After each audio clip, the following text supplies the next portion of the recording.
Okay, tonight we're happy to welcome the authors of A Backyard Prairie, Fred Delcomyn and Jamie Ellis. Their book tells the story of the creation of a tallgrass prairie in 2003 on land owned by Fred. Fred worked with Jamie to plan, prepare, plant seeds, photograph, and burn 2.5 acres of land to reconstruct this prairie from farmland. Listen to hear the recounting of events as they began this prairie reconstruction and learn how it's doing today. Perhaps you'll use some of their suggestions with growing your own prairie and prairie plants. If you haven't already read A Backyard Prairie, I'm sure you'll want to read it soon, and we'll be providing information about how you can get your own copy. Now for some background about our speakers tonight. Fred is Professor Emeritus of the School of Integrative Biology at the University of Illinois. He's the author of more than 100 popular and scientific articles. Since 2009, he's served on the board of directors of Grand Prairie Friends, a not-for-profit conservation organization and land trust involved with natural areas protection and restoration in East Central Illinois. He completed training as a Master Naturalist in 2017, and his writing and photography are often featured in Field Notes, the quarterly newsletter of the East Central Illinois Master Naturalist program. Jamie Ellis works as the Natural Areas Coordinator for the University of Illinois Urbana-Champaign. He's a botanist with the Illinois Natural History Survey. He's published articles on prairie ecology, conservation, and management for both academic and general audiences. He's a longtime member and volunteer with Grand Prairie Friends, where he served on the board of directors from 2000 to 2021. So we're happy to have them with us tonight and excited to hear your story. Thank you for coming. Thank you very much. I'm Fred. This is Jamie. And we want to tell you about the journey that we took. I can work everything properly here. So we'll start off with the question that I'm sure many of you had. Just what the heck is a backyard prairie? Well, in 2000, my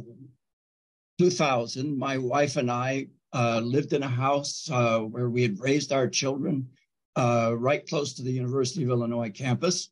And at that time, by 2000, our kids were either in college or graduated from college. And the neighborhood was turning into largely apartments rather than single family homes. And one day my wife and I looked at each other and we said, we don't have to live here, we can live anywhere. And so we started looking for a place. It took us a year, but eventually we found this place that you can see on your screen. 5 acres, half wooded and half is green there, but was being farmed at the time.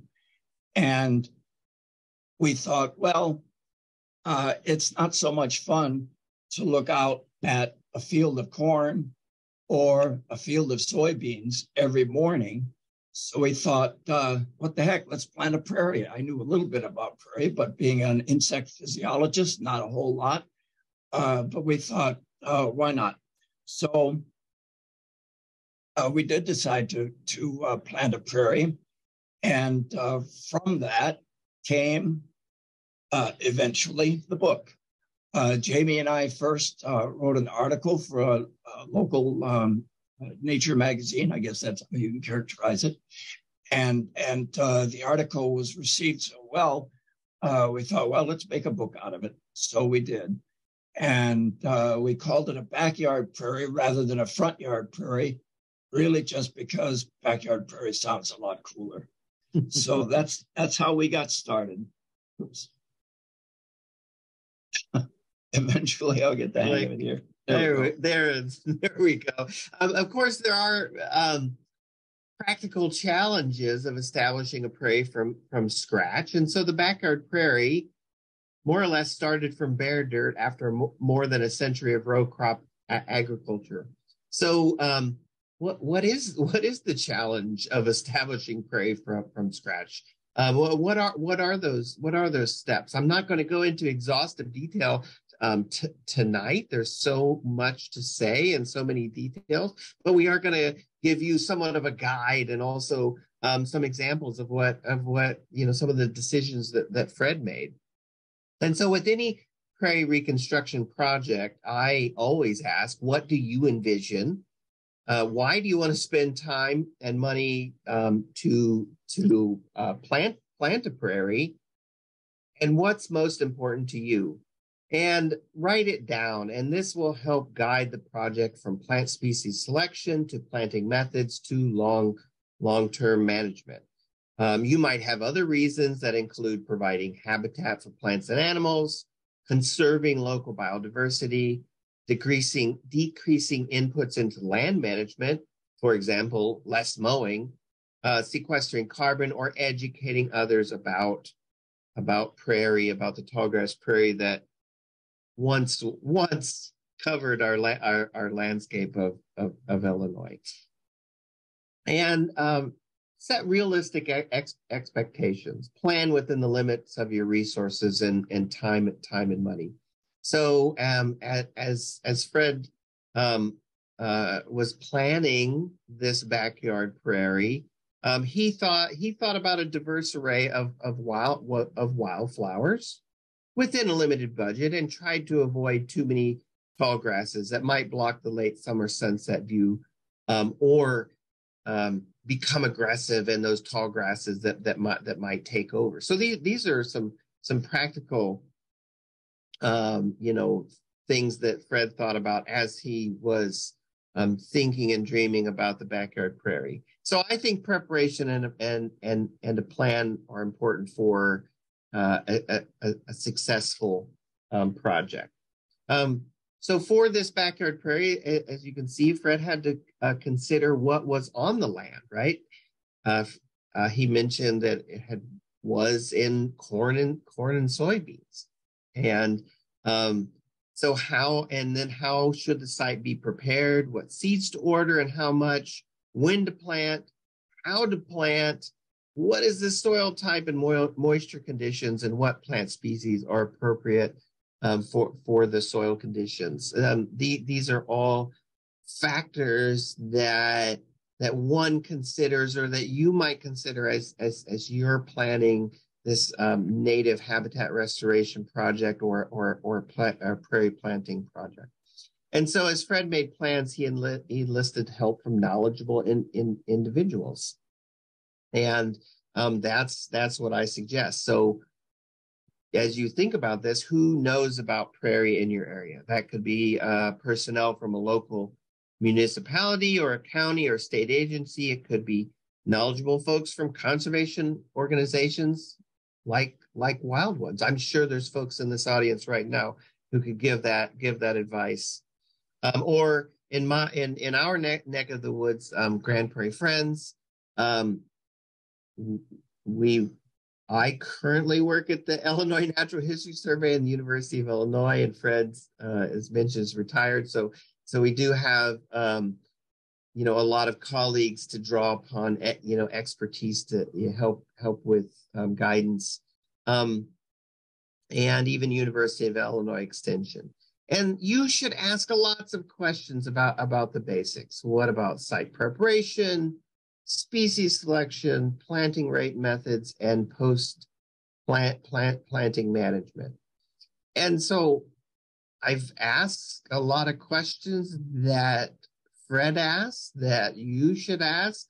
I don't have all the answers because it's really going to depend on the site.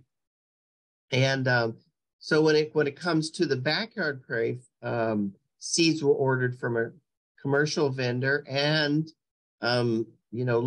luckily for Fred, he was able to get help from the Illinois Department of Natural Resources with site preparation and seeding through the Illinois acres for wildlife program. And here's a picture of what the land looked like after seeds were put down. And so there's a lot of expectations here, right? A lot of trepidation, that miracle and hope after you put a seed in the soil, and is it going to grow? But I'm going to give a little bit of advice here, or try to, and say there is no one right way to plant a prairie, but there are some basic principles in that, you want those seeds that you put in the ground to grow, and so you're going to want certain plants and not want others. So you want to remove or kill any vegetation on site you don't want. Some basic gardening techniques, right? And I always suggest trying to keep soil disturbance to a minimum, to try not to dredge up all those weed seeds that of species that seem to permeate our landscape. And I always recommend planting as diverse and as heavy as you can. And when I say diverse, as many species as you can afford, and as many seeds as you can afford. So this means thinking about including plant functional groups like forbs or the broadleaf wildflowers, warm and cool season grasses, legumes, sedges, and rushes in your seed mix. Also matching species to soil and light conditions. Luckily, a lot of catalogs and vendors will tell you whether these species, they need full sunlight, or they can tolerate some shade, or they need well-drained soil, or they do better, with some water-saturated soils. And at least 3, and ideally 5 or more spring, summer, and fall blooming species to benefit pollinators throughout the growing season. And plan your seed mix based on seeds per square foot. The size and weight of the species of prairie seeds are wildly different. And so it is very hard to plan a general mix just based on weight, but there are resources out there to be able to calculate seeds per square foot. And a lot of my colleagues recommend about 40 seeds per square foot. And so plant when most seeds will have the best chance to germinate and grow quickly, generally late fall through the early spring. And then ensure good seed soil contact without planting too deep. Fred got help here with the tractors and seed drills, but also a lot of prairie practitioners are moving to broadcasting seeds by hand or with a mechanical device. And this might be the way to go on small sites. And after the backyard prairie was planned, purchased, prepared, and planted, you can just sit back and watch it grow, right? Well, maybe not. So Fred will talk about some of the challenges that were faced in converting farmland to prairie. Right. One of the things we always tell people who are interested in starting a prairie is what your mother probably told you when you were young: patience is a virtue. And here's the reason. This is about a month or two after the prairie had been seeded. There is one patch of black-eyed Susan here, which is one of the seeds we put in. And otherwise, there's nothing here that I can identify as a prairie plant. All these big, tall plants here are called mare's tail, and they proliferate where there's disturbance to the ground, which obviously there was here. These plants down here are an agricultural pest. Any farmers among you will know these are. This is velvet leaf, and it's noxious, and you want to get rid of it. So this is what it looked like the first year. So now many of these weeds, meaning plants that we don't want to grow there, will disappear on their own because the prairie plants take a little while to get going, but once they do, they kind of shoulder out these so that they're not present, and we don't have any problem with them at all. But there were two invasive species that we did have a problem with. This was one here. This massive green down here is all giant ragweed. Now this is our prairie path that you saw in the seated slide. Here's some more black-eyed Susan, more mare's tail, some grasses that are left over from some place that we didn't want and aren't there now. But I thought, I knew we were going to have a fire regimen. Jamie will talk about that in a little while. And we thought, okay, the fire will take care of these, right? Wrong. The fire did not have any effect whatsoever on giant ragweed. And by the time I realized I had a problem, it had spread from here to here. This entire section here looked just like this. And we had to resort to mechanical removal, meaning cutting the stalks. Fortunately, they don't respond well. The plants don't respond well to that, and they'll die if you cut the stalks off. If you do that before seeding, then eventually get them under control. We don't have a problem with them. But every year I go through and pull up a few plants that for which seeds have blown in. Now, the other problem we had was with this little noxious weed, Canada thistle. You notice how when there's something you don't like, you always name it after a country that's a neighbor and not yourself. So I don't know that these come from Canada, Jamie may know, but Canada thistle is what they're called. And they are particularly bad because you see this little plant right here. This isn't from a seed, probably. It is from a rhizome, which is an underground root that spread out from the main plant here and then sent up a shoot to the surface. And they said, oh boy, sunlight, I can grow here too. And so they spread not just by seed, which would be bad enough, but by these rhizomes. And so we really had a problem with these. And eventually we had to resort to chemical pesticides to get rid of them. But we did get rid of them. And now Jamie can show you some sequences of how the prairie grew over the first 2 years. Yes, indeed. So plants change, site conditions change, and so the plants are responding to those conditions. And so those annual species, the weedy species, they're responding, to those disturbed soil, conditions.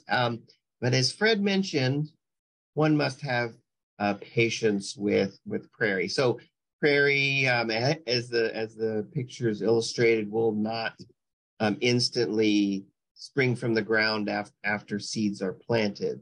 And it will take time for the deep-rooted, long-lived prairie plants to germinate, grow, and flower. Here's a picture that Fred took during year one, similar to some of the photos that he just took. And it's, you can see, mostly dominated with this mare's tail and some annual weedy grasses. But there are some prairie plants that are coming in, even some, native species that were not seeded, like some of these daisy fleabanes in there. So during the first year, some prairie plants were evident, like the black-eyed Susans, but there were lots of mostly annual weeds, mare's tail, brome grasses, foxtail, and others.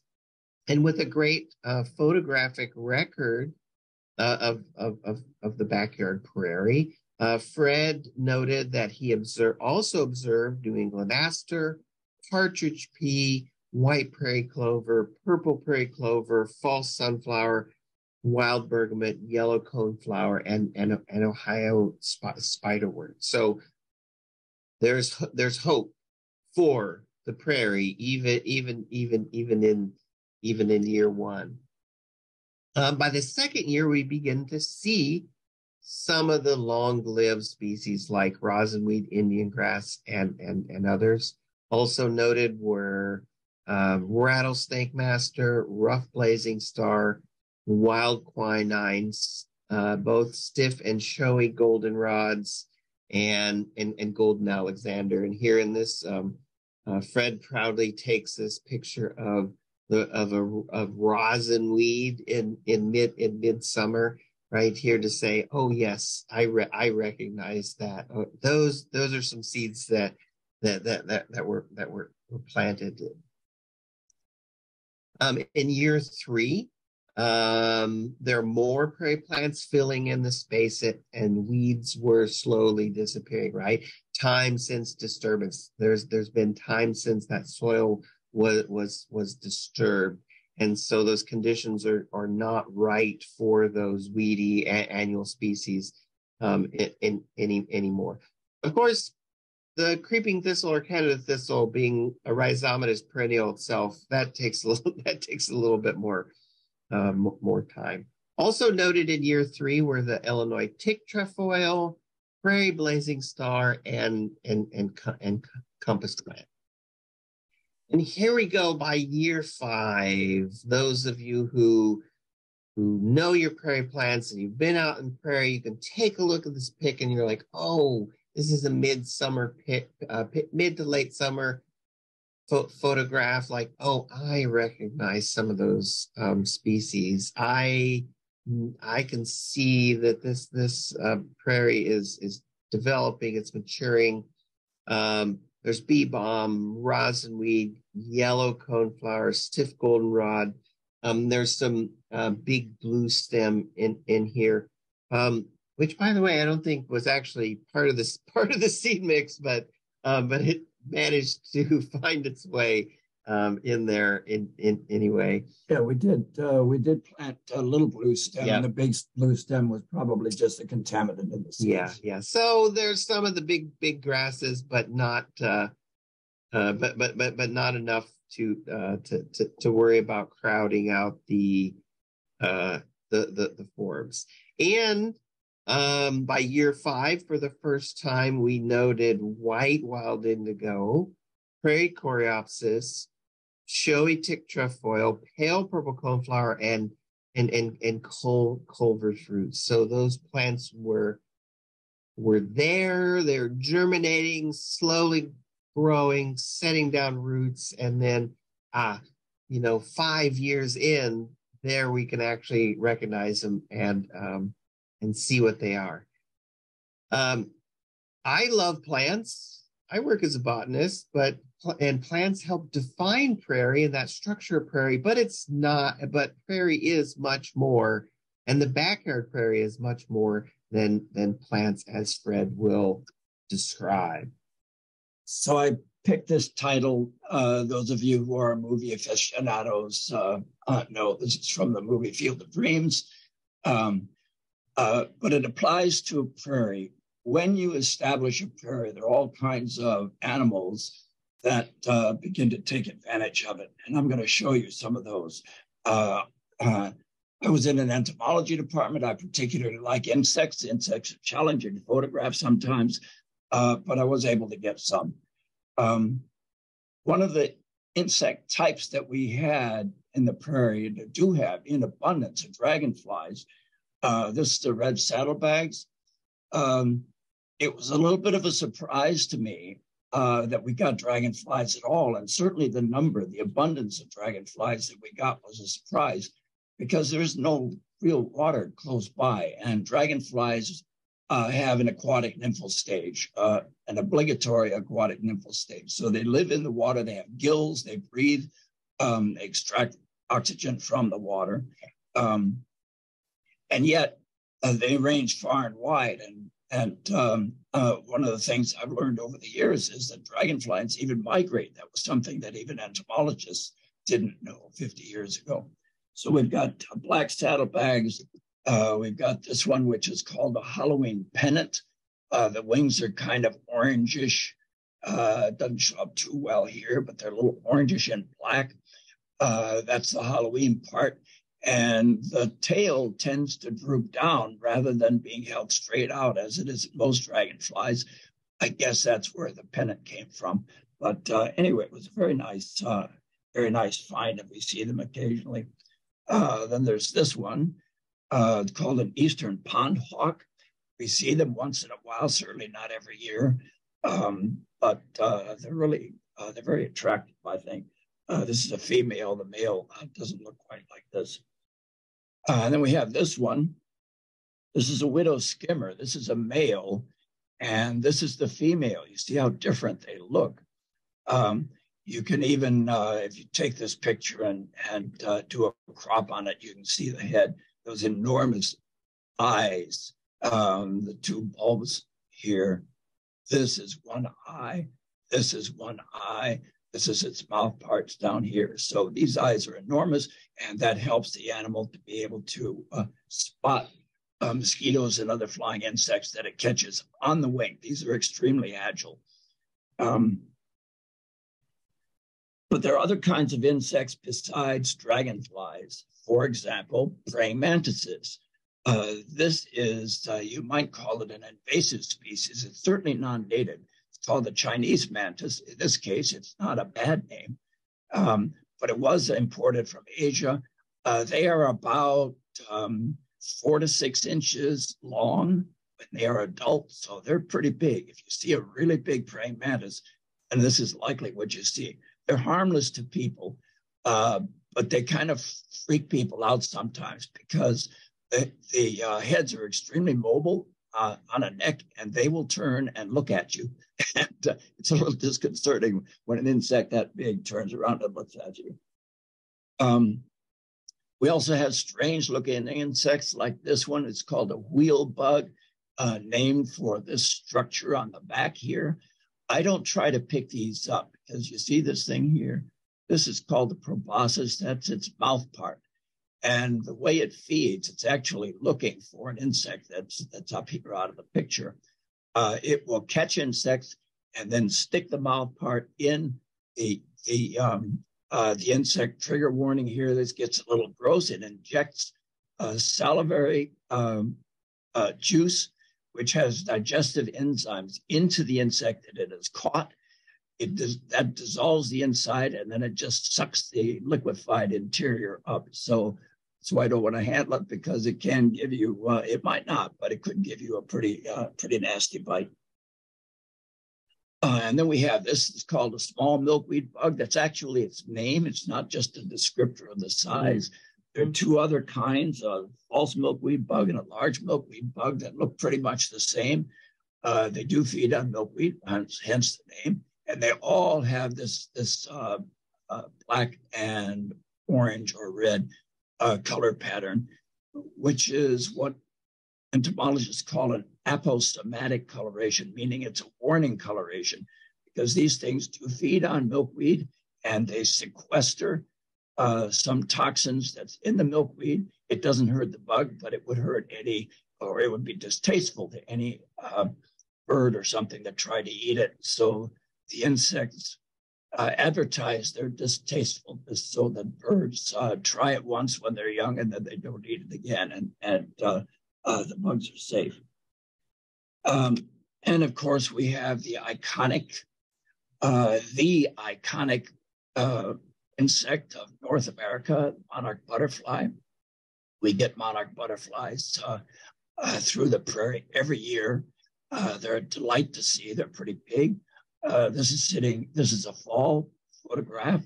It's sitting on a stiff goldenrod, which it's feeding on. Actually, see,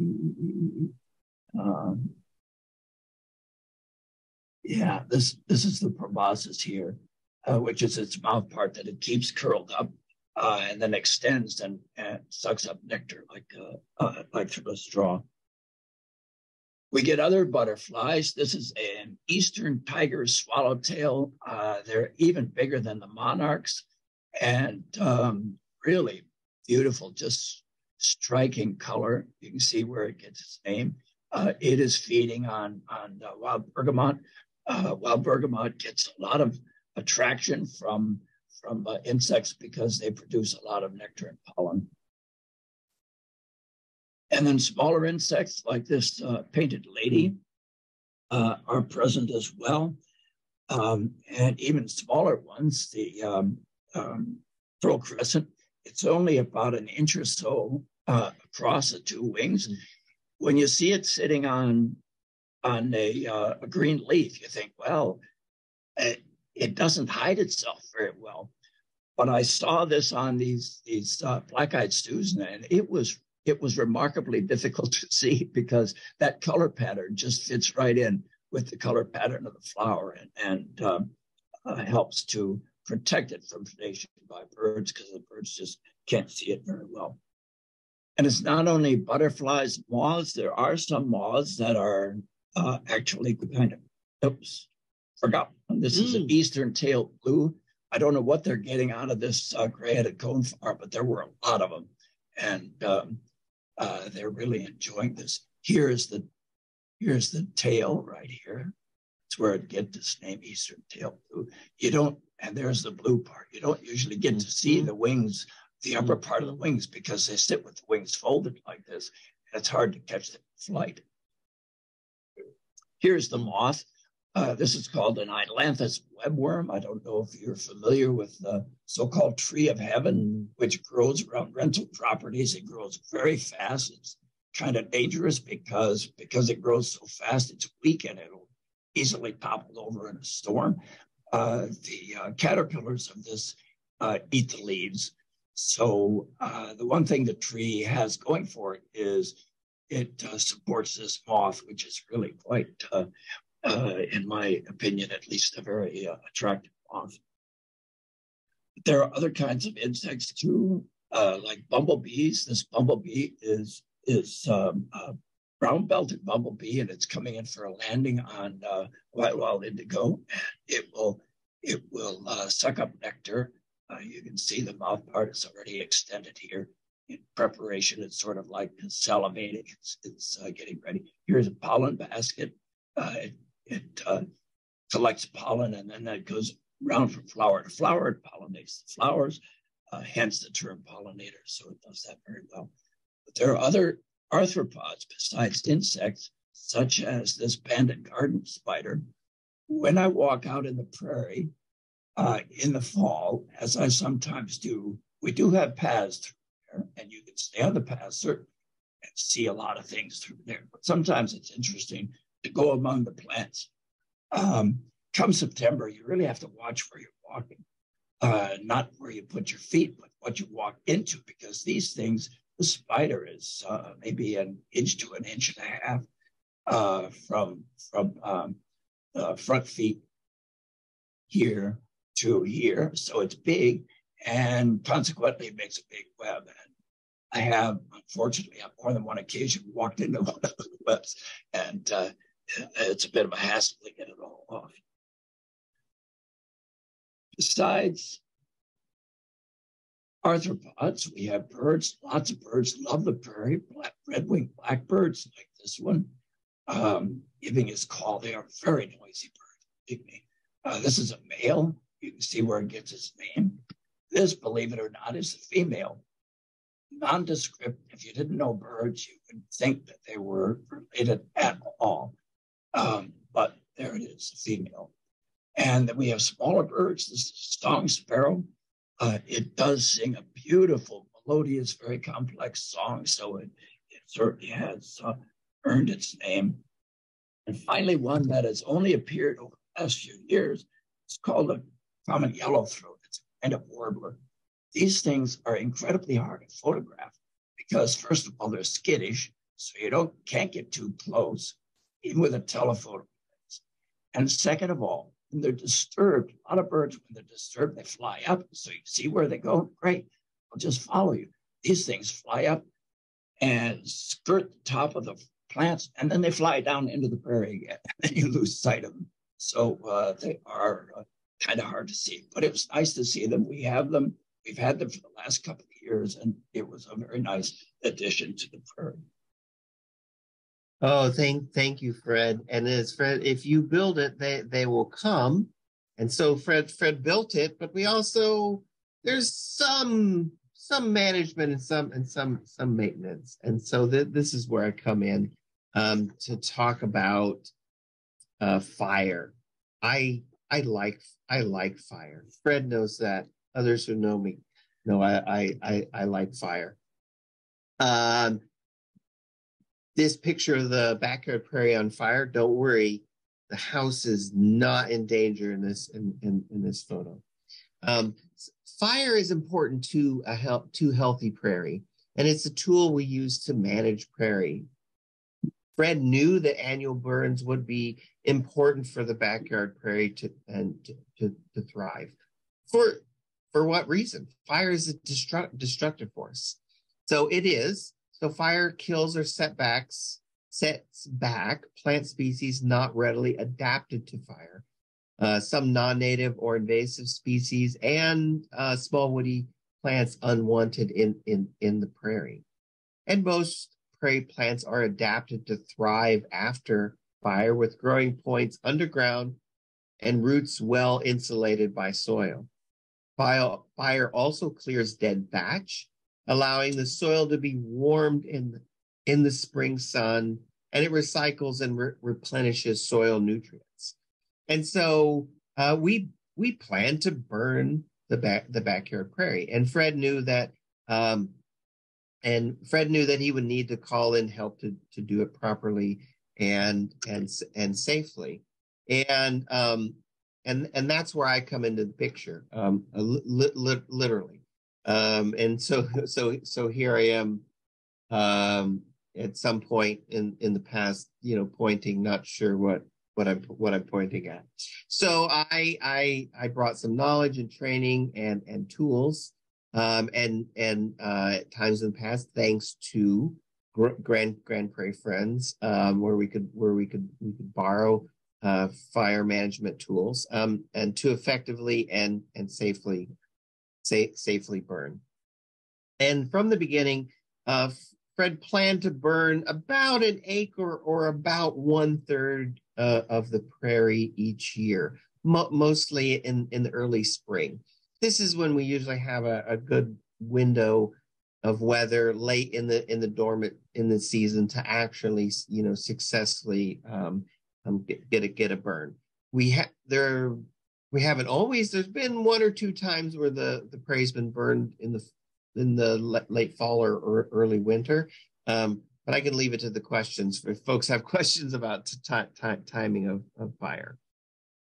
And the trails that were built and are maintained strategically act as control lines to minimize preparation efforts each year.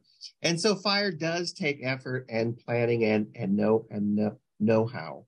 And that goes for burning 1 acre or burning 100 acres. So we make plans that take into account adequate crew, tools, what's the weather and vegetation conditions, so that we achieve management goals and do it safely. And sorry that we don't have the time tonight to explain everything that goes into conducting burns, but we hope you enjoy some of these fire pictures to warm your computer screens on a winter night. And and here's one of our crew members in the past on that fire line, watching the fire. The fire is in very intense here, burning where we want it to, and keeping an eye out to make sure it doesn't burn where we don't want it to. Fred purposely planted this oak as part of the backyard prairie, and as many of you might know, we have oak species that are adapted to be part of the prairie. Either if they're top killed, they readily grow back, or this tree has grown big enough and it has a thick enough corky bark that it can withstand that quick hot fire. And fire can be amazing. It can be dramatic, and but from a safe distance, and also knowing where to be and not to be when we conduct these prairie fires in the backyard, in the backyard prairie, and also even enjoying a moment of even sun and smoke and spectacular views, even in the midst of the prairie. And afterwards, right, we end up with a blackened prairie. It looks like it's done for, right? All the vegetation is gone, but we know that there is life under the soil, and those plants are adapted. So even after the destructive force of fire, there is renewal. And I'll turn it back over to Fred as he talks about some of the lessons learned from the prairie.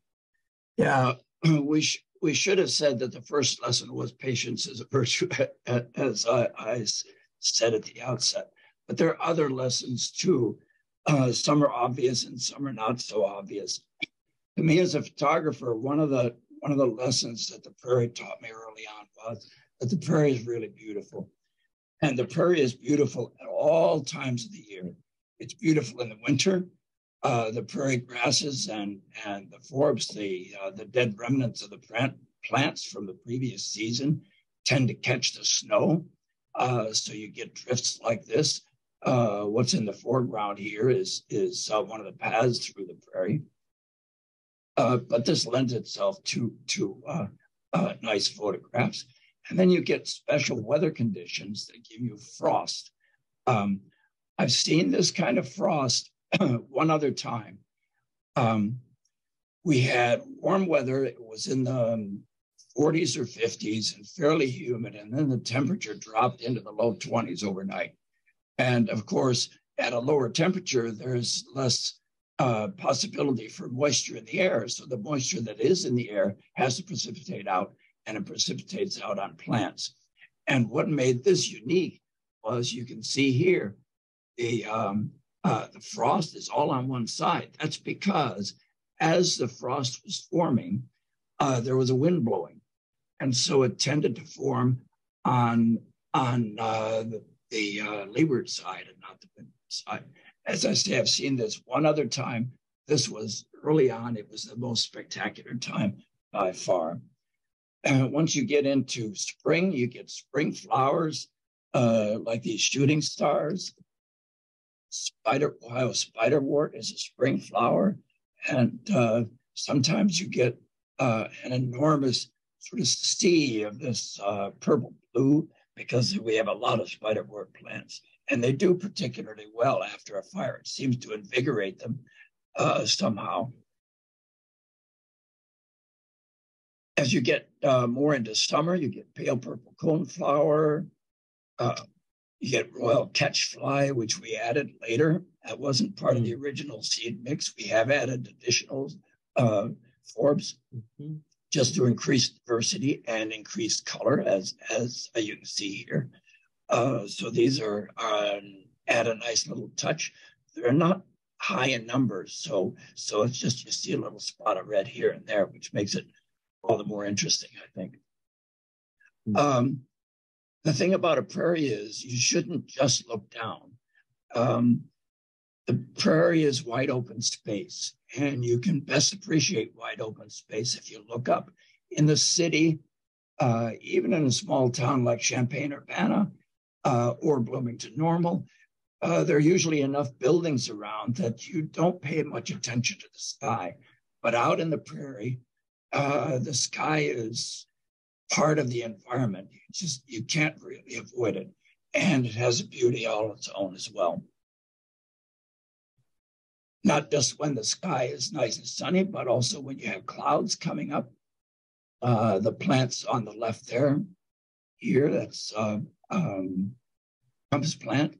And you see the storm coming in. One of the things that we've liked about the prairie is that if the storm comes in from the west, which is the way our front porch faces and where the prairie is, you can actually see where the line of rain is as it comes. And here, it's raining over here, isn't raining over the prairie yet. So it gives you an unusually beautiful view, I think, of the prairie. And in the fall, you get nice vistas. One of the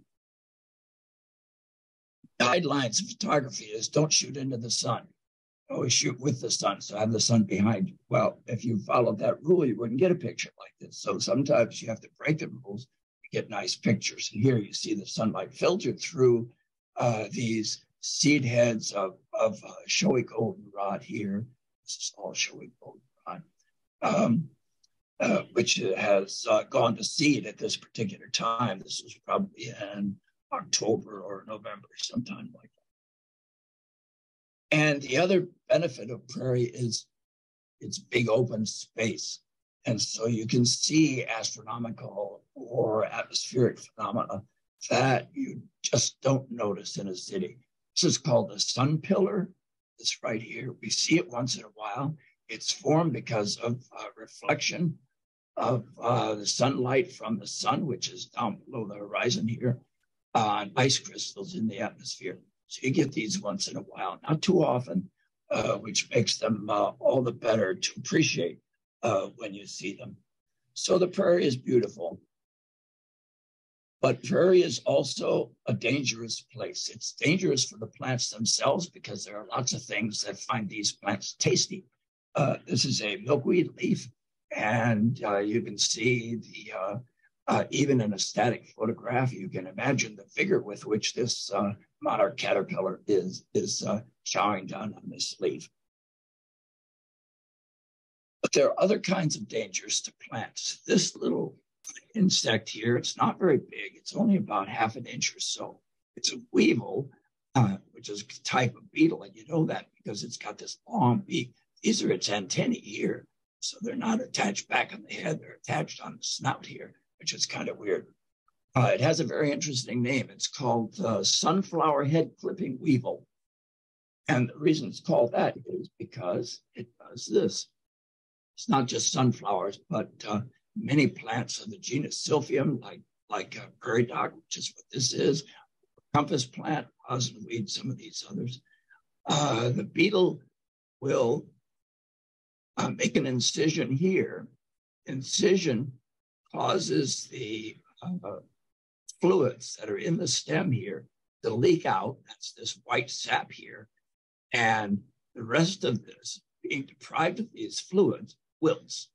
So what good is that to the beetle? Well, the beetle lays its eggs in here. If it laid its eggs in here, which hasn't been clipped, then this white sap would cover up the eggs and kill them. This way, the eggs develop properly, and when the larvae hatch, they eat the seeds that are in here. So it's good for the beetle, not so good for the broad sunflower. Aphids, too, can sometimes attack plants. If you have too many of them, they're not good. A few doesn't really hurt. Plants are adapted to deal with these kinds of insults, if you will. But there are other kinds of dangers as well. Dangers to other insects. This is a Carolina mantis. It's much smaller, maybe half or even a third the size of the Chinese mantis, and it's eating a fly here that it has caught. Here is a crab spider sitting on a daisy, and it also has caught a fly, different kind of fly that it's chowing down. So flies are seriously at risk here. But monarch butterflies are at risk too. This is a dead monarch caterpillar. And this here is a spine soldier bug. And this part right here, it looks like a leg, but it's not. That's its mouth part.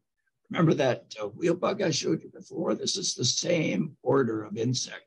So it's a relative of the wheel bug.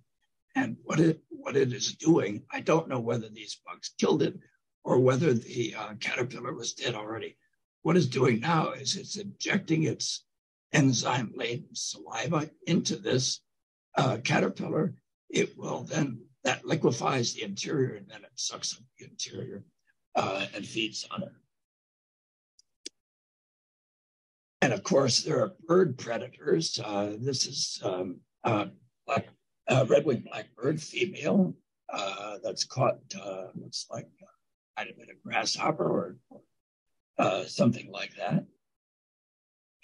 Even the birds themselves are subject to predation. When I saw this, just a mass of leaves on the walking path, and I thought, oh, that's a but an ornithologist friend of mine said, no, it's not a blue jay. It's probably from the mourning dove.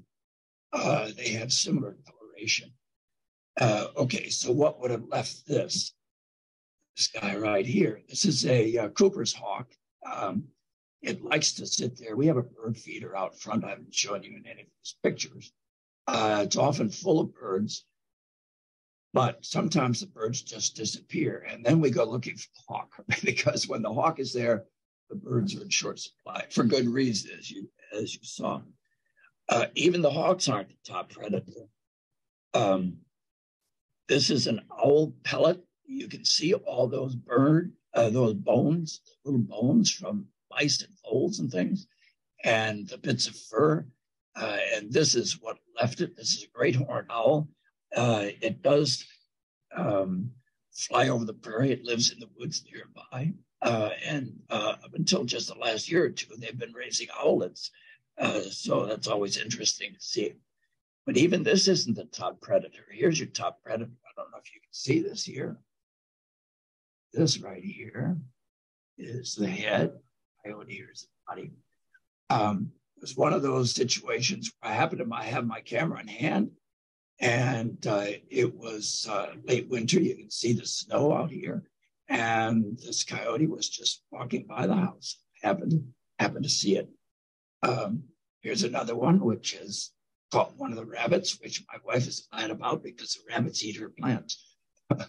I'll say about coyotes that we have seen maybe 5 or 6 coyotes in the time we've been there, but we see tracks every time after a snowfall without fail. So they're certainly there. So this, as I said, the other lesson, second lesson is the prairie is a dangerous place. Mm-hmm. Well, thank you, Fred. You can see that this has been this island of biodiversity in our corn and soybeans of East Central Illinois has been a real joy to Fred and his family, and a joy to me to be part of this project. And Fred and I share a passion for learning about the natural world and conservation of prairie. And I'm fortunate that he asked me to be a part of the Backyard Prairie journey. And so as our time together comes to an end, I'll leave you with a few takeaways from this project. Prairie is beautiful, and sometimes you must look closely. Sometimes you must look again and again. And it may take time to appreciate the somewhat untamed at times appearance of prairie, but we continue to find beauty when we look. The Backyard Prairie took time and effort to establish, but now that it is established, almost 20 years, it's relatively easy to maintain. And this Backyard Prairie has offered an abundance of lessons in natural history. And it's up to all of us to go out in nature, to observe and learn, and to pass it on to others. And with that, we thank you for your time and attention. And thank you for this invitation to share the journey of a backyard prairie.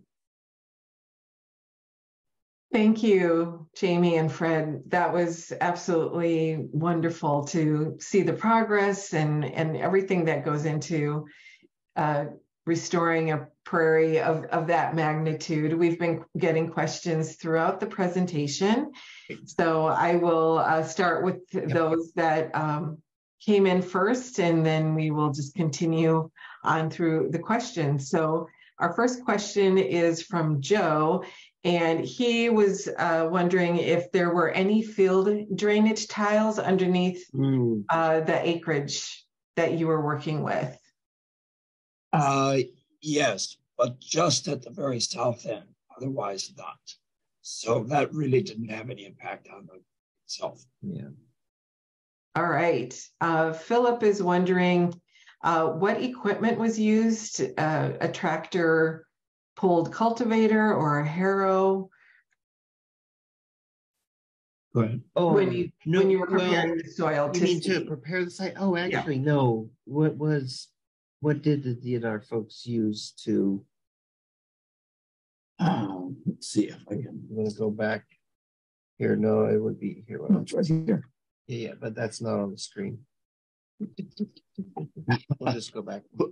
We'll try to go back to the picture. The Illinois Department of Natural Resources still had at that time, and I think still has, a program called Acres for Wildlife that Jamie alluded to. The rules are if you have 2.5 acres, we had 2.7, so we just got in under the wire there. Then you buy the seed, and they would supply the manpower and the equipment to prepare the ground, plow it, and distribute the seed. And this is just a photograph that shows the equipment that they used. Beyond what you can see there, I couldn't tell you. It was a long time ago, and I wasn't familiar with the types of implements anyway. Yeah, it looks like they just did some shallow cultivation, maybe with a disc and harrow combo, and then of course this is a seed drill. Usually they're a modified seed drill to handle to plant shallow and handle small seeds. Thank you. So Steve was wondering if you can offer any advice on how to deal with frost or hairy aster. He has a few acres of restoration in process, but this weedy aster is a fairly big problem in some areas. So just wondering if you have any advice. Yeah, it is a big problem. And my experience with it is that it will be a bigger problem at edges and recently established prairies. So as the prairie matures, it's less likely to be such a problem. Personally, I put up with it, and it is native, and it is what it is. My philosophy on this has let it grow and see what wins out. If you've only got a small plot, then it's more of a problem because you've got more edge relative to area. And so I would just, you can pull it out, either all of it or just judiciously pull it out now and again just to keep the number down. Yeah, the upside is that species provides an amazing floral resource in the fall because it is a weedy native species. It can be like it can be abundant. So it provides a lot of nectar and pollen for native bee species. So that's okay. But yeah, I think it's going to be tough to tackle that species on its own without doing something drastic like mowing it before it flowers, right? Because then you're going to be impacting everything. Or it's going to be very hard to, since it has thin stems and not a lot of leaves, right? It's going to be hard to spot treat, say with herbicides. So, yeah, that's a tough one. We didn't give very satisfying answers, but maybe a direction to follow. Thank you. Rebecca is wondering, did you use any pesticide or is there any issues with pesticide from the surrounding farms in relation to impacting your prairie? Well, Interestingly enough, we know the farmer who farmed it originally. Then it passed to his son. We know him, and now somebody else is doing it. And they have been incredible stewards of their land.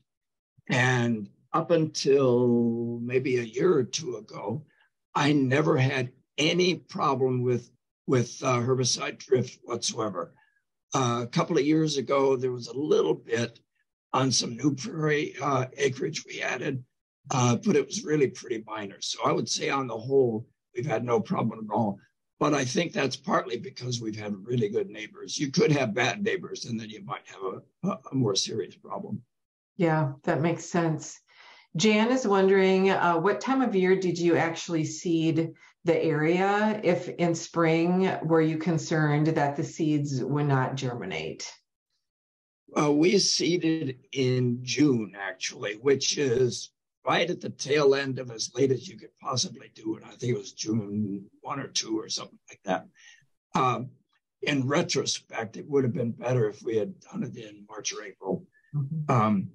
And if we add, when I add seeds, now I add seeds in the wintertime or before a snowfall. That helps. As the snow melts, it helps make good contact between the seed and the ground.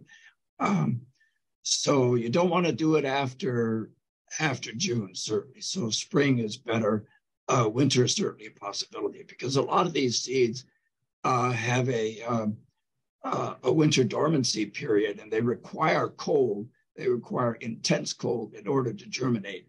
If you just keep them in your house and then spread them, they may not germinate at all because they haven't been subjected to that cold. Yeah, stratification can be an important component of, and scarification is important for some of those seeds.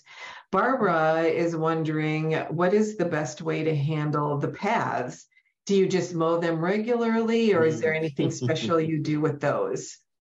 Well, the paths, I put in crushed rock. I didn't really show that, but most of the paths are not crushed rock. I dug out that's what it was originally.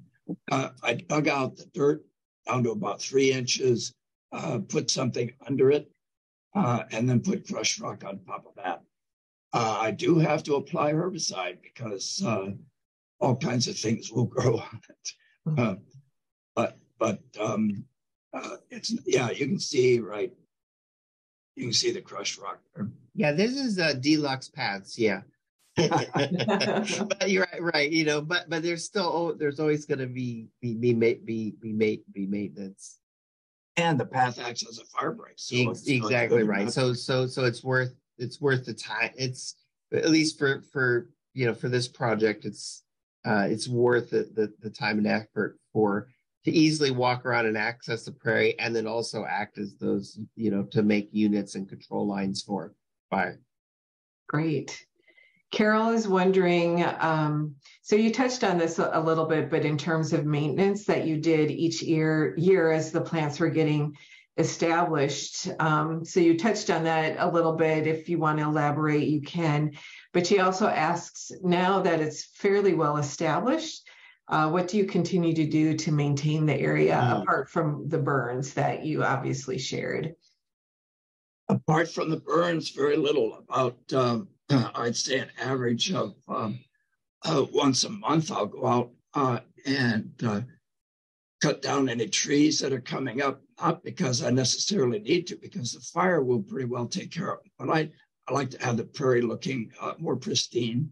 And there, of course, the woods is next door. So the squirrels take walnuts. We've got a lot of black walnuts. They'll take the walnuts out and they'll bury the prairie. Well, okay. Then you get a walnut tree, which isn't what I want. So you get rid of the walnuts, get rid of the giant ragweed, and anything else that I see, mulberry trees. Thistle, we don't really have much of a problem with thistle. Once we knock them down and the prairie got established, they don't do well. Thistle does not thrive in a well-established prairie. Okay. Philip was wondering, how does one remove large lawns to begin with? Can it be done mechanically? So maybe not quite as large as your area, but maybe a larger lawn in the more suburban or urban area. Yeah, it's right. Depending on how much time and work, right? There can be very passive methods like, oh, I'm going to lay down black plastic or newspapers to smother and kill that existing vegetation, and then maybe plant right into it. A lot of our lawns and long grasses are very shallowly rooted, so once that vegetation dies, it's gonna degrade. I don't really see needing to actually physically remove the sod unless you have the time and effort to do that. I mean, there are the chemical methods as well. Glyphosate herbicide is very effective if used properly and sparingly. Yeah, I think it's going to also depend on what are the goals of the project, what's the size of the project, what are the resources available, but there's at least a direction to go. Yeah, that makes sense. And we did have a program earlier or last year one of our members shared her experiences with converting her urban turf lawn into a wild garden. So that is available on our YouTube channel if anyone wants to consult that once we're done here. Joan is wondering if you are doing a smaller area, what types of maintenance do you recommend other than a burn? And several other people commented yeah, burning's not an option in town. So what are your recommendations? I mean, I live in town and have my small prairie garden that I do light on fire. Okay. But I have the hose and I do have mowed lawn around it, right? And I have tolerant neighbors as well. But I'm guessing you're thinking, this might be something for yearly maintenance or removal, right? Yeah, I always definitely over the winter leave plant stems and duff for some structure and habitat, at least in that urban garden, and just like with any perennial plants, gardening with perennial plants, some of the spring maintenance is cutting back those tops. You don't have to, either mowing over it to mulch the tops before you get green growth going, or cutting it back and then adding it to your compost pile. So those are some, at least, spring maintenance sorts of things. And then it depends on what you want to see, and having that surveillance for are the plants that I want growing and thriving, and are those species that I don't want, or maybe weedy there, and being able to recognize that, or calling upon help of others to help you recognize those plants. Thank you. John just is commenting, great information and photos. He's also wondering, do you have any jumping worms? Oh, you mean, yeah, those invasive jumping worms. That's a great question, and I have not kept up on the spread and distribution of those. I think there's been some people who have noticed them in East Central Illinois. I haven't myself, and I should ask. Actually, we have a colleague who's retired from the Natural History Survey who's actually a worm expert. I haven't talked to him in a while, but yeah, I'm sorry. I don't. Yes, they're here. don't hear about them a whole lot. Great. Thank you. Diane is wondering, how did you add the royal catchfly after the prairie was established? So you had mentioned you've been adding a few others. Are you just throwing out new seed, or are you using bare roots or plugs? No, I don't use bare roots. It's all seed.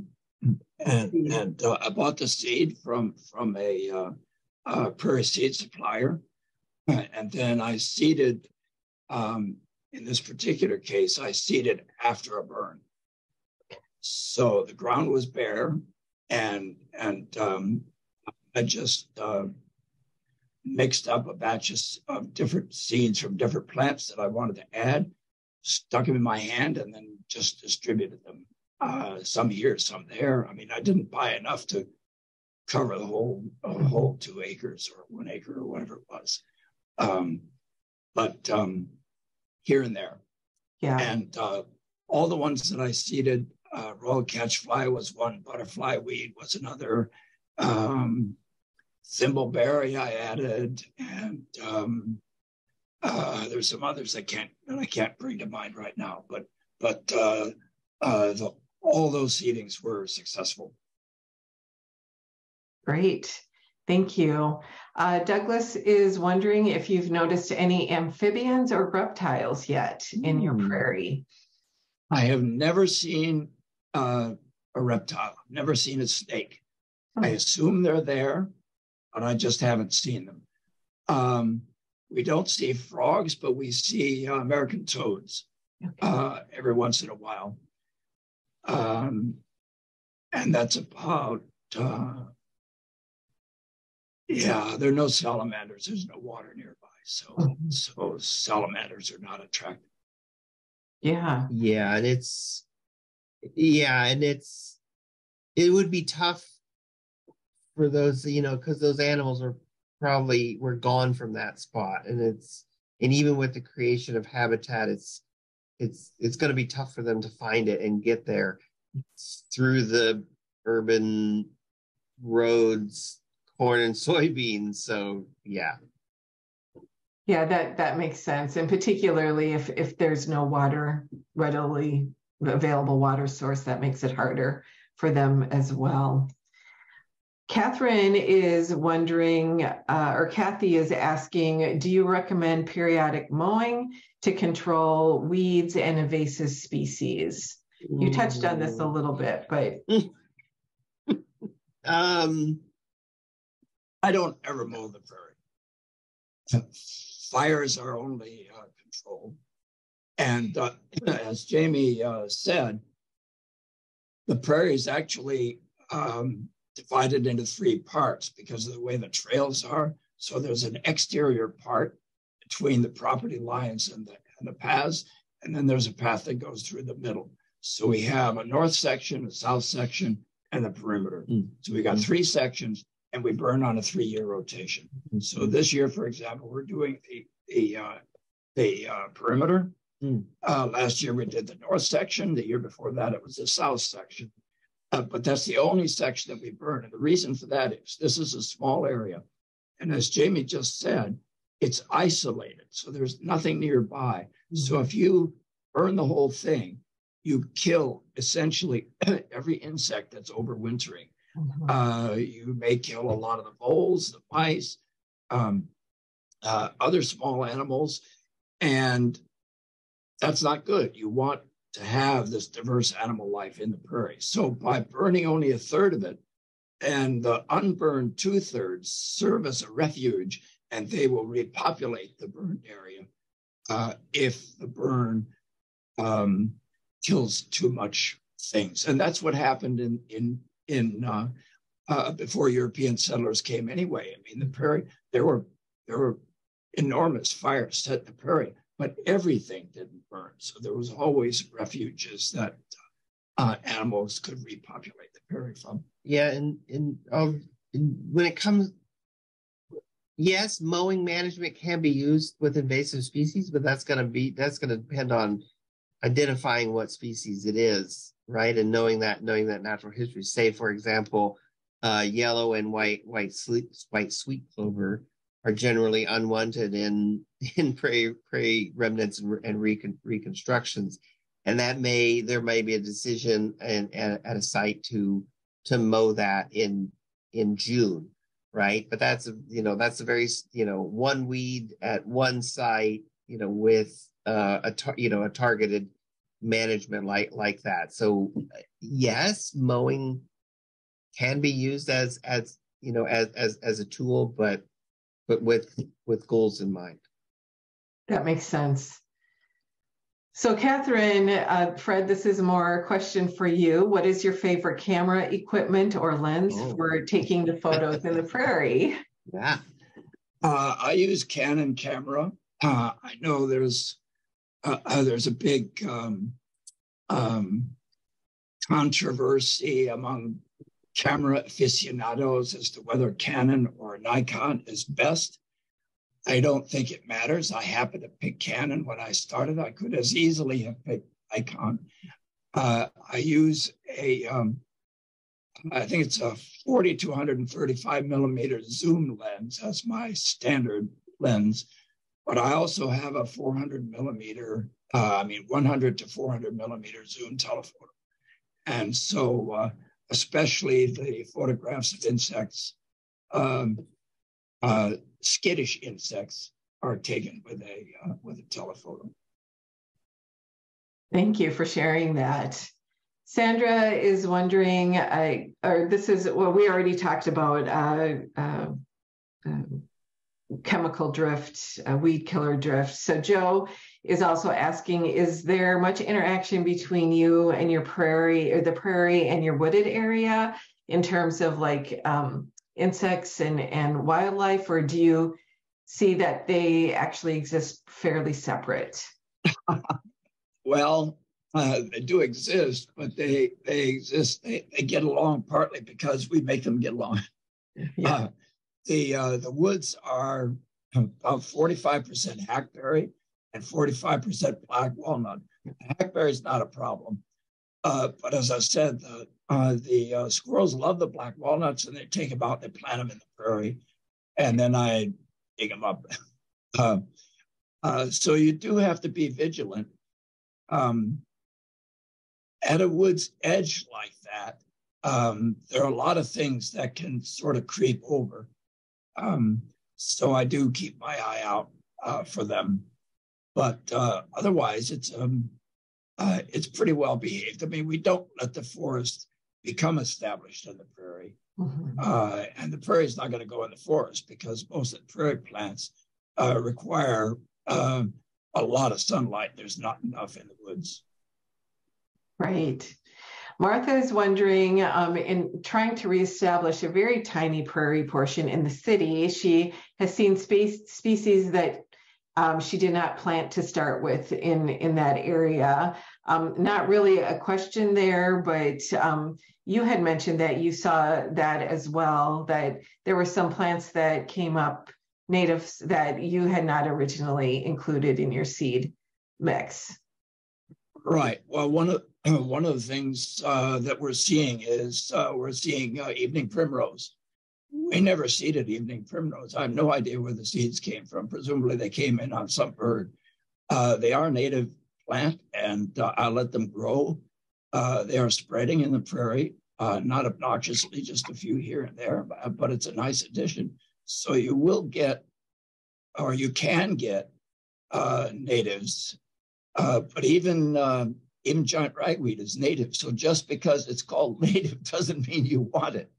So you do have to be a little careful, be a little judicious. Yeah, that's definitely makes a lot of sense.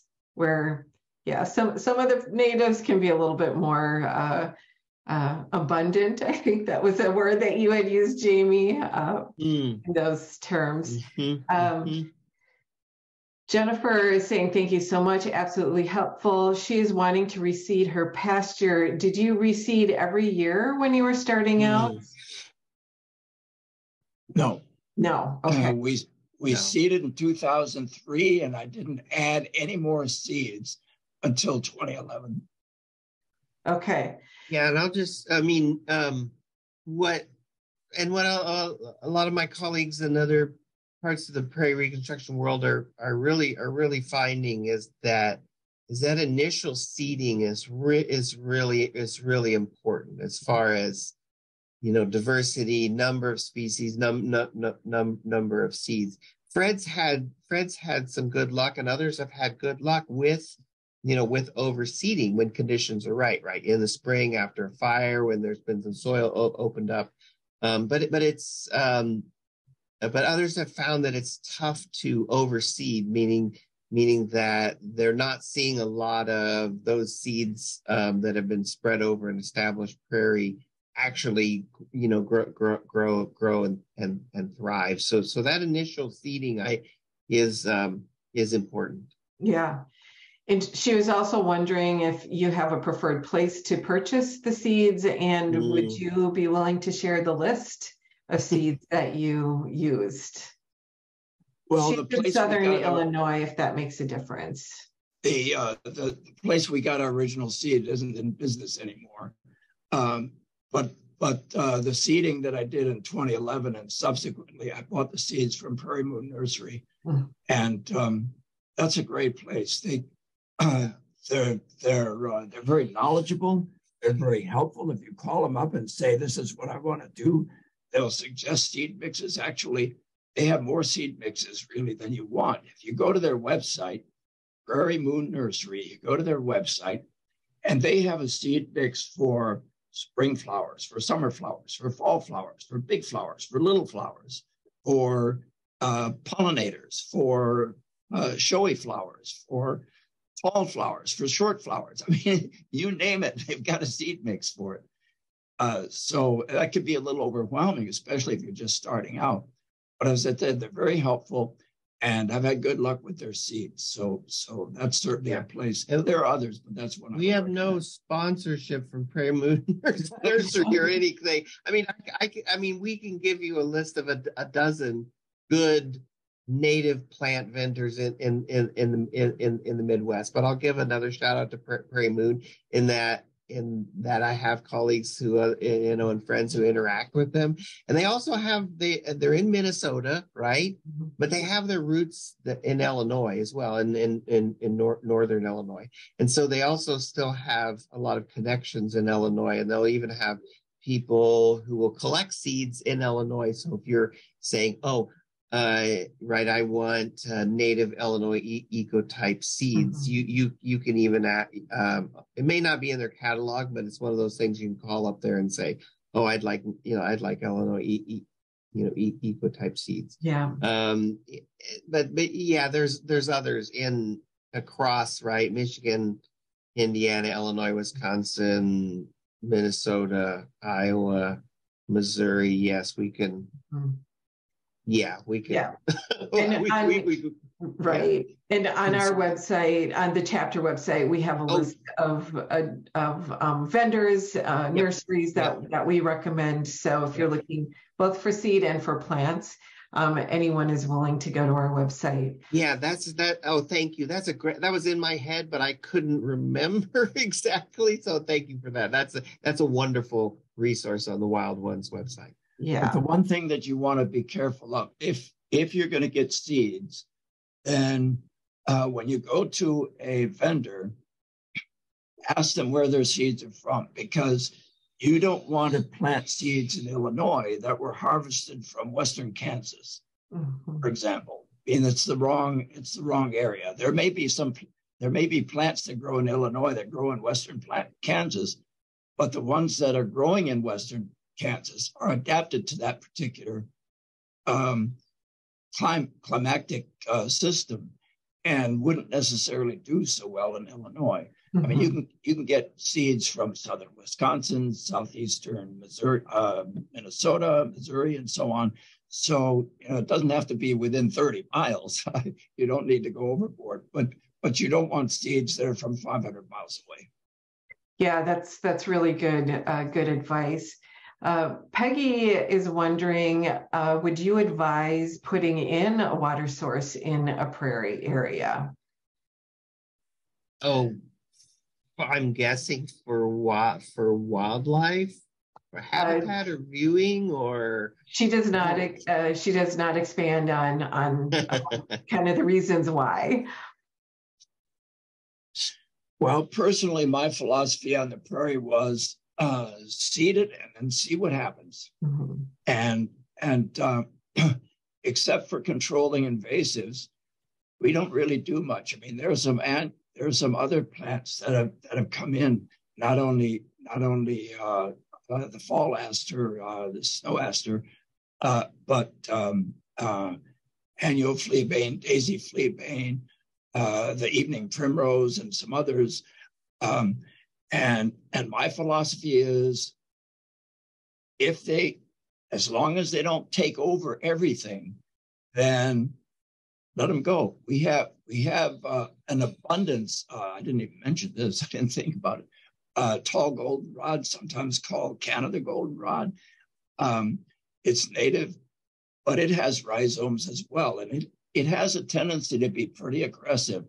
And I've been keeping my eye on it because there's one area of the prairie where it seemed to be kind of overwhelming everything. And I had just gotten to the point where I thought I have to do something about it. And then that year, the summer came, and they weren't nearly as abundant. Instead, we had just an enormous flowering of rosinweed. And I thought, okay, the prairie's holding its own. Yeah. So that the prairie's a wild place. And so to me, the less management I have to do to it, the better. Yeah. That's just my philosophy. That makes sense. One last question, and I think you've already touched on this. Did you put any fungus or spores into the soil to help the plants grow? No. Yeah. No, that's really fascinating. I mean, there's some that you can buy, the like rhizobium bacteria that you can put with your legumes to form that relationship right away that seems to help with germination of some of those legume species. That the whole soil microbiota, soil ecology is still at a growing field of research when it comes to prairie reconstruction and prairie restoration. We have a colleague at the Nature Conservancy, Elizabeth Bach, who has done a lot of that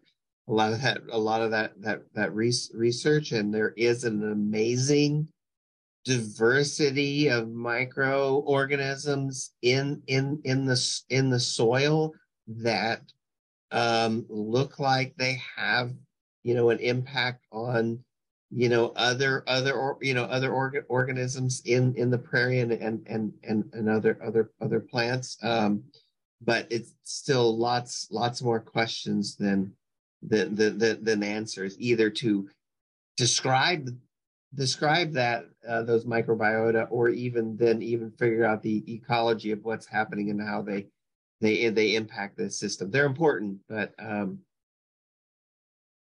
restoration, reconstruction of those communities is there's some people trying it, but it's at its early stages. Yeah, that makes sense. Well, thank you again so much for taking the time this evening to share all of this wealth of information and your experience with your restoration project. We so appreciate you sharing your time with us and this presentation that you gave.